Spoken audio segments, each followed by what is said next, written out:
with us for this last of the regular Saturday weekly That is true. press conferences. That is true. So, yeah. So we had Coach Hammock here, obviously, and he'll start us off with a little comment about Toledo and then on to Ball State. Yep. Hey, good to see you guys. Appreciate you coming every week. I think obviously that gives us a chance to, talk about our players and different things of that nature. Last week, tough game, Toledo. Obviously, we didn't do enough offensively to get the job done. I thought our defense played phenomenal. Guys stayed in the fight, played very, very well the whole way through. They gave us a chance. But there were things on offense that I really liked. When you look at the tape, we have to be more precise from an offensive standpoint. At each play, we have to play it for what it is. And if we can do that, we can have more success on offense than situational football. Right? We had some third and short situations, some fourth and short situations that we didn't convert that hurt field position, that hurt time of possession, that hurt our chances of scoring. So I think there are a lot of things that we can get better. I have a lot of confidence in our offense. I think we are on the cusp of doing some great things offensively as we continue the second half of the season. And then special teams. I thought special teams, I was very concerned last week with Toledo's special teams unit. And I thought we did a decent job being able to neutralize that area and not let it hurt us or affect the game. One thing that's a positive for us, I think, is, we protected the ball extremely well the last 2 weeks, and we have to continue to do that over the second half of the season to give ourselves a chance to play in some of these games that we're going to be playing. Obviously, Ball State, we're playing for a trophy, the Stalk. They've done a good job since I've been here, finding ways to win games at the end of the game against us, and we have to learn from that. We have to learn from those situations and understand that when you have a chance to have a lead, what are the things you need to do to give yourself a chance to win. But offensively, I think Coach New does a great job, with his offense. Every year they find new ways to add things and elements to it. But at the end of the day, you kind of know what they are and what they want to do. They want to get the ball to the perimeter. They want to throw screens. They want to get the ball to number 88. They want to get the ball to number 7. They got the Wildcat with number 1. And then they got the downhill, run game with the running backs, running duo, and things of that nature. They got a quarterback that's really, very similar to what they had before in Drew Plitt, a guy that probably is a very a student of the game, knows the offense inside and out, makes the right reads, delivers the ball in perfect spots for his receivers to make plays. They have some, playmakers at the receiver position. Number 2 came back last week. He's a very tall, dynamic receiver from Eastern Illinois. Number 7, they want to find ways to give him the ball, whether it's jet sweep or reverses, smokes, bandits, things to get him the ball in space. So they got a lot of weapons on offense that we have to make sure defensively we have great eye discipline, great communication. We have to understand what they are trying to attack and then do a great job of tackling the ball. Defensively, they're playing better as the season goes along. Had a bunch of young players. I think they had one returning starter back from last year. And so, with that, it takes some time to gel. But they probably played their best game last week against Vandy. Played together, played sound, really attacked, at all 3 levels. So we know we have a challenge there. And then special teams. I think their special teams units are really, really coached well. They got a couple guys on there, number 48 in particular, number 33, and number 7. They'll put number 7 in there to try to block a punt as well. So I think they do a great job on special teams trying to create field position. And so we have to make sure, our special teams unit are ready to step up to the challenge. But like I said a couple weeks ago, going on the road, I enjoy going on the road with this team with an opportunity to play for a trophy. And, if you're a senior, why wouldn't you want to play your best game this week and have a chance to bring the Stalk back? But we got to have a great week of preparation. Today was an excellent start in all 3 phases, and we got to continue that over the rest of the week. Not saying who will play a quarterback. Is there much difference right now between Hampton and Holst? I mean, That's an excellent question. Obviously, you know, each quarterback has their strengths and weaknesses, and so, you know, we will tailor the offense to the quarterback that's going to play. And so both of them are out there competing. They both want to play. We'll have a better idea. You know, Ethan is clear, but we'll have a better idea of which direction we'll go closer to game time. Coach, could you talk a bit more about their tight end, 88 Cozio? I know he's a guy who scored against you the past 2 seasons, and I know you've already faced a good tight end like Harold Fannin against Bowling Green. Just how do you combat a guy like Cozio, especially knowing what he brings? Yeah, you just have to understand that, you know, he's going to make his catches. You know, when you get enough opportunities, you're going to make plays.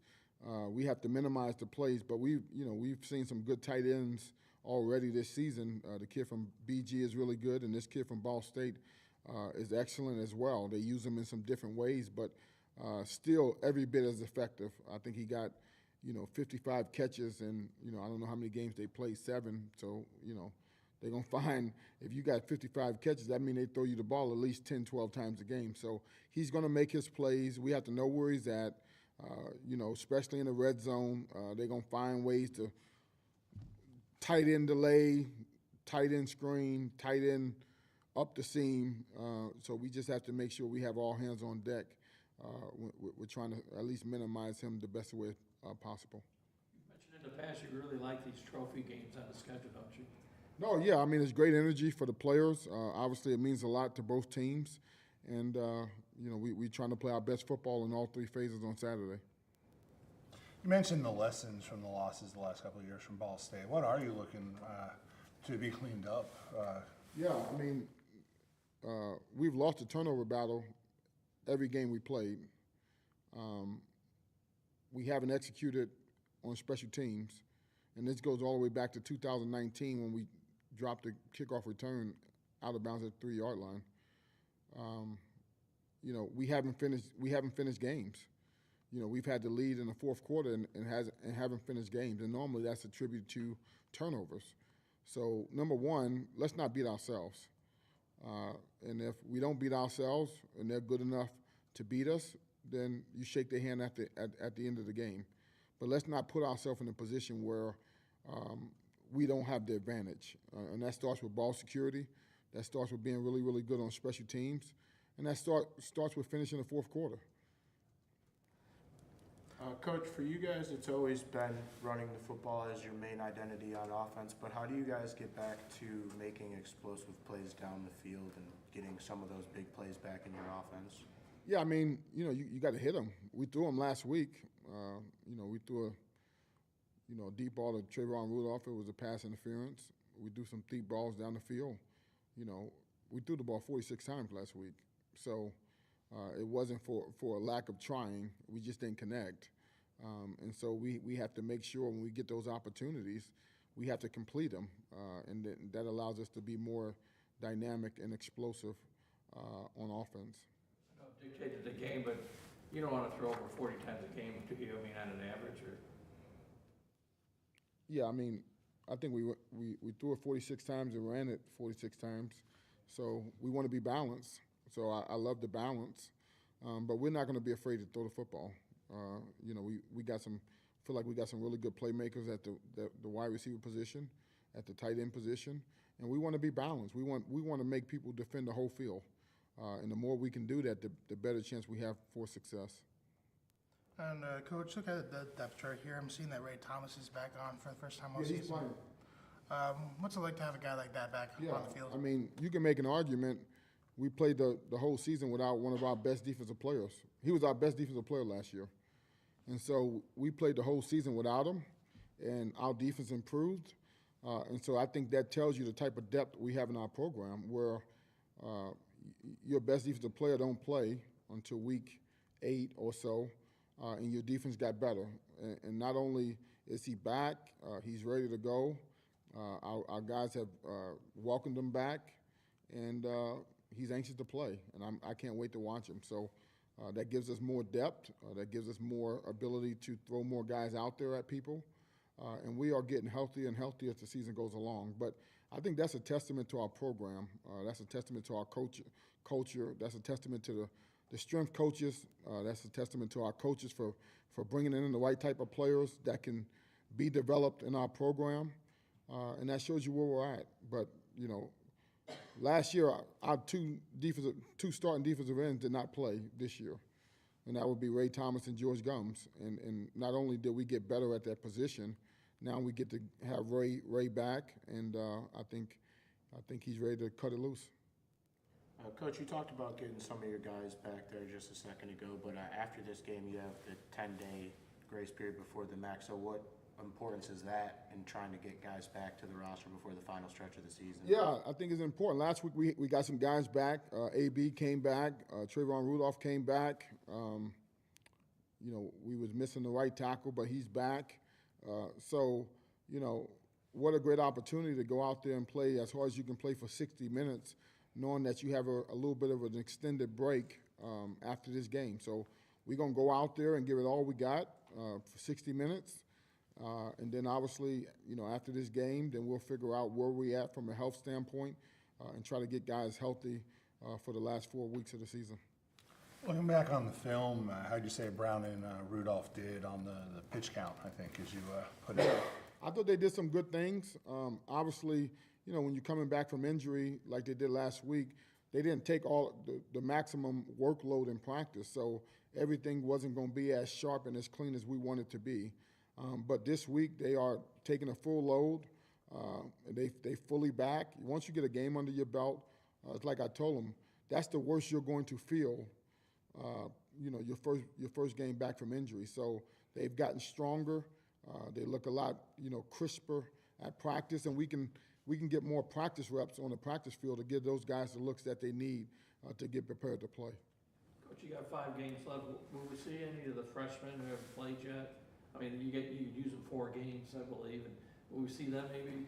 Yeah, I mean, you know, we haven't had a lot of injuries, so, you know, I certainly want to play some guys. A guy like Taylor Powell is a guy that, you know, I can see helping us. A guy like KJ McCray is a guy I can see helping us, but we haven't lost many guys. So, you know, for those guys to play, that means you will have to technically bench somebody from a role that they've been doing the whole year. And I just don't see us taking those type of gambles at this point in the season. Coach, earlier you talked about Ball State's offense, and in the red zone, they were one of the best in the country at, you know, getting in and punching it in. What's the key to kind of forcing them to settle for a field goal? Yeah, no, I mean, they do a great job, right? They got a lot of weapons at their disposal, and if they get in the red zone, they got some nice packages of plays that they can, you know, get to. But in order to be efficient on defense in the red zone, it starts with, you know, stopping the run first. And if you can have a chance to stop the run and put them in some passing situations, you have a chance to increase your odds of success. Coach, with the players that you've had miss time at the running back position this year, how important has it been for Gavin Williams to have the year that he's had so far? Yeah, you know, Gavin Williams has always been a very solid contributor to our football team. And, you know, now he's getting a chance to kind of showcase some of the things that he can do. You know, he held on to the rope while guys were out. You know, we got some guys coming back. AB is back. We got some young guys that's stepping up that I'm excited to see play. And I feel like our running back room is really getting stronger as we continue to go.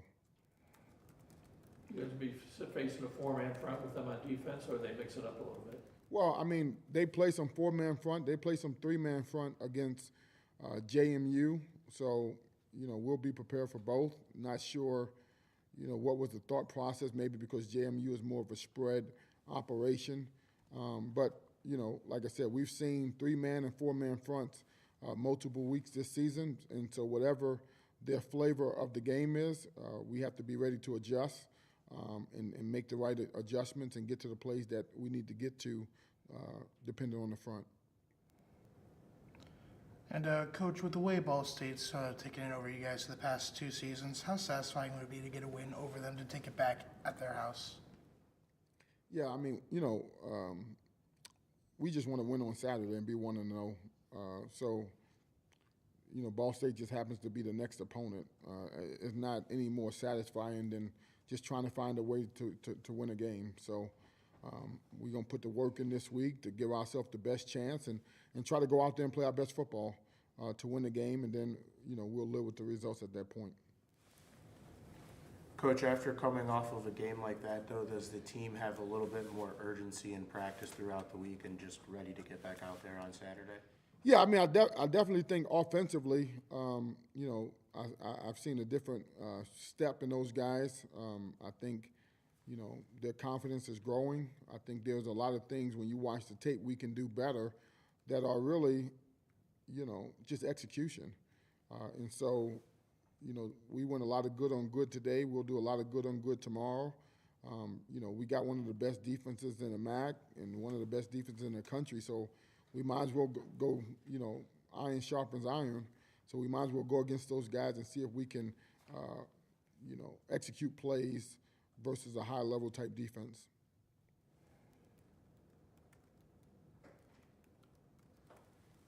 Anything else, Coach Hammock, today?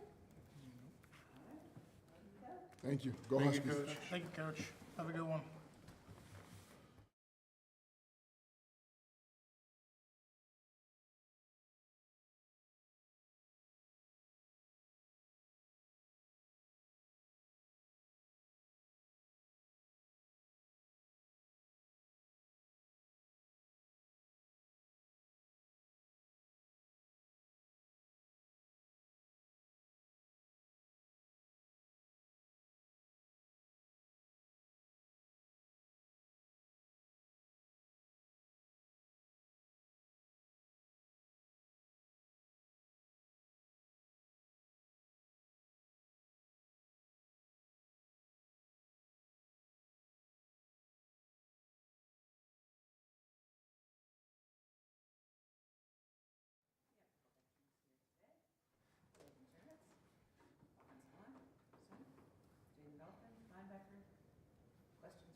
This one can be for both of you guys. Coach talked about the importance of these rivalry games and how it's kind of a little season within a season. You get a trophy at the end of it, but what does it mean to you guys when you win one of these games? I think it means everything,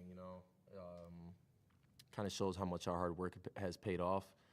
These past 2 years haven't gone the way we wanted to, but every game we played them has been close since I've been here, so, I'm hoping that we can come out on top this time. Yeah, like you said, I mean, we've been, I believe, 1-4, 1-5 against these guys. To be able to 1-4, to be able to come out and get a win against them would be amazing. I mean, when we won and John Richardson ran to the sideline to get the trophy, it was a great feeling. So to get back to that would be awesome. And Jaden, just Coach had talked about the lessons of the last couple of years with the losses from losing the Ball State. Just what have you guys taken out of that needs to kind of be cleaned up this time around? Yeah, absolutely. I think a lot of the mistakes that were made in past years were a bit self-inflicted, and I think we've definitely learned from that. We're a more disciplined team than we have been in the past, and I think that'll really show this year. Logan, for you guys on offense, you guys did not have your best game on Saturday, but Coach did mention that there were still some positives. What do you guys need to do to get back to scoring points and finishing off your drives? I think the biggest thing is, I mean, a lot of these plays, we got 9, 10 guys playing well, but there's one guy. So if we can get everyone to do their 1/11th, I mean, that'll be the biggest thing. Just everybody doing their job, focusing on their job, honing in on their skills. And like I said, we have good players, we have good plays. Just putting it all together at the same time is what we need to do. This one's going to be for Jaden. Jaden, could you just talk about what you're kind of keying on from your position as you're taking on, to one of the top tight ends in the MAG and Tanner Koziel? Yeah, we'll key on him a little bit. So far from the film, I've seen that they've ran a lot of different things. They have a couple different quarterbacks to put in the game, various formations. They're pretty creative on offense, I think. So that'll be a challenge, but, that's a challenge that we're up for. And we've seen a lot of different challenges from the offenses that we played this year. And I think that we've done a good job handling that, and I expect to handle that this week as well. Jaden, on Saturday, last week, you guys had another phenomenal day on 3rd and 4th down. You shut the door on their drives quite often. What works so well for you guys on those important downs? It may not be an interception or a fumble, but it's basically a turnover.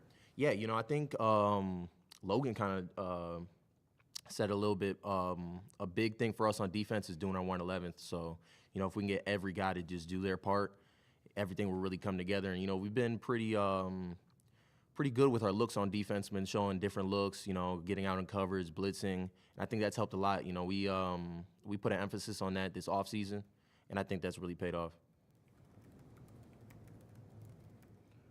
Logan, can you just talk about the importance of whether it be Hampton or Holst, just kind of making sure that they can have their confidence up against Ball State on Saturday? Yeah, I mean, as an O-lineman, you always want to keep your quarterback clean. You want to keep them confident. So if whatever we can do as an offense to get them going, whether it's be able to run the ball to open up play action or just protect them in the drop back game, whatever we can do, we're going to do to the best of our ability for those guys. And then Logan, for Josh, Saturday was his first start. I know you guys weren't able to come away with the victory, but what were some of the positive things that you saw from him in a first start for him? Yeah, I think being his first start, I think he had good control of the huddle. I mean, he was confident in what he was doing. He was able to make plays with his feet as well with throwing the ball. So if he can keep doing that, whether he's playing or not, that would be good for our offense. And then this one will be for both of you. So after this ball season, you have a little bit of grace period before you have to start action at Western. Just how much is that going to help you guys kind of, get set as you get ready for those midweek games? Yeah, it should help a bit for sure. I don't know exactly what the schedule will look like for that mini bye week or whatever you want to call it, but I'm sure we'll get some extra practice in, some bonus days, kind of shore up some things, improve as a team, and then hopefully we'll get maybe a day off to enjoy. Yeah, like you said, some improvement practices just to focus in on some of the things that may be lacking as an offense or as a defense and things like that. And then it'll be really nice. There'll be longer days. There'll be weekends. So get your body back a little. That'll be nice other than the 7-day turnaround. Jaden, this one's for you. Coach talked a little bit about Ray Thomas coming back this weekend and what it would mean for the team and how good of a player he is. What does that mean for you guys on the defensive side of the ball to get such a good player? Yeah, absolutely. It'd be awesome. I know he's worked his tail off to get back and rehab and stuff like that. And, he's always in the weight room pushing himself. And it's just, it's great to see him back out there and coming back and joining us. I know he's been waiting for that, and I know it means a lot to him, and it also means a lot to the rest of the defense. And then for Logan, on your side of the ball, having Bus back after missing this past game, what's it like to have the starting line intact once again? Yeah, I mean, it's really nice. I mean, I think Tommy filled in very well, and then the rotation we did a good job. But this group that we've had has had so many starts together, and we kind of have a good we mend well with each other. So just getting that synergy back in motion, I think that'll be great for our offense. Logan, during the game on Saturday, there was a graphic that came across the screen, and it was the O-line for NIU, all from Wisconsin, and they slapped a cheese head on you guys. I know most of you are Packer fans, but what were the guys saying after seeing something so funny like that? Yeah, I mean, it was hilarious. I saw it on people's Instagram stories. I had a couple people send it to me, and I just thought it was really cool to see that, to see us recognized for, just for being from Wisconsin, but I just thought it was cool. Anything